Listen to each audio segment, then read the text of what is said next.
എല്ലാ കൂട്ടുകാർക്കും പുതിയൊരു വീഡിയോയിലോട്ട് സ്വാഗതം. ഇന്ന് നമ്മൾ എക്സ്പ്ലെയിൻ ചെയ്യാൻ പോകുന്നത് 3600 സ്ക്വയർ ഫീറ്റുള്ള ഒരു മനോഹരമായ ഒരു വീടിൻ്റെ ദൃശ്യങ്ങളാണ്. അപ്പം ഇതിൻ്റെ എലിവേഷൻ ഞാൻ ഈ വീഡിയോൻ്റെ അവസാനം കൊടുക്കാം. അപ്പം നമുക്ക് ഇതിൻ്റെ പ്ലാനിക്ക് കടക്കാം. നമ്മളിതിൻ്റെ സിറ്റ് ഔട്ടിൽ ചെന്നാൽ സിറ്റ് ഔട്ടിൻ്റെ ലെങ്ത്ത് 323 വരുന്നത്. ഇതിൻ്റെ ബ്രെഡ്ത്ത് വരുന്നത് 500. പിന്നെ സിറ്റ് ഔട്ട് നേരെ കയറി ചെല്ലുന്ന ഒരു ഫോയർക്കാണ്. ഫോയർ നമ്മുടെ ലിവിങ് റൂമിലേക്കാണ് കയറി ചെല്ലുന്നത്. അപ്പം ഈ ഫോയർ ഉള്ളതുകൊണ്ട് തന്നെ നമുക്ക് ലിവിങ് റൂമിലൊരു പ്രൈവസി, വിഷ്വൽ പ്രൈവസി കിട്ടും.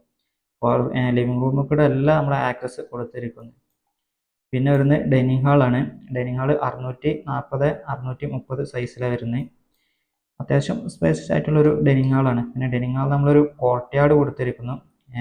കോർട്ട്യാർഡും പിന്നെ നമ്മളെ സ്റ്റെയറും ഡൈനിങ് ഹാളിന് ക്രോസ് ആയിക്കൊണ്ടാണ് വരുന്നത്. അപ്പോൾ നമുക്ക് നല്ല വെന്റിലേഷൻ കിട്ടും. ഈ കോർട്ട്യാർഡ് ഉള്ളതുകൊണ്ട് തന്നെ നമുക്ക് കാറ്റും വെളിച്ചവും ഒക്കെ ഡൈനിങ് ഹാളിൻ്റെ ഉള്ളിലേക്ക് കടക്കും. പിന്നെ വരുന്നത് 3 ബെഡ്റൂമും നമ്മളെ ഡൈനിങ് ഹാളിൽ നിന്ന് തന്നെയാണ് ആക്സസ് വരുന്നത്. അതിൽ 2 ബെഡ്റൂം 12x12 സൈസാണ് വരുന്നത്.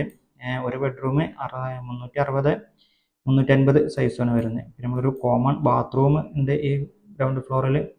നമ്മൾ ഇതിൽ വാഷ് ഏരിയയും കൊടുത്തതിന് ഒരു കിച്ചണുമാണ് വരുന്നത്. നമ്മൾ ഇതിൻ്റെ ഫസ്റ്റ് ഫ്ലോറിൽ ചെന്നാൽ 2 ബെഡ്റൂമാണുള്ളത്. പിന്നെ ഒരു ബാൽക്കണി. നമ്മളെ ലിവിങ് റൂം നമ്മൾ ഓപ്പൺ ആക്കിയാണ്ടാണ് കൊടുത്തിരിക്കുന്നത്. അപ്പോൾ ഒരു ഡബിൾ ഹൈറ്റിൽ നമുക്ക് ലിവിങ് റൂം കിട്ടും. അപ്പോൾ നമുക്ക് നല്ല ബൾബും കാര്യങ്ങളൊക്കെ വെച്ചാൽ നല്ലൊരു വിഷ്വൽ നല്ലൊരു ഇതിലായി കിട്ടും നമുക്ക്. പിന്നെ നമ്മൾ ഇതിൽ ഈ 2 ബെഡ്റൂം അറ്റാച്ച്ഡ് ബാത്റൂമുകളുണ്ട്. പിന്നെ ഒരു ഫാമിലി ലിവിംഗ് ആണ് വരുന്നത് നമ്മളെ ഫസ്റ്റ് ഫ്ലോറിൽ. ഇതിൽ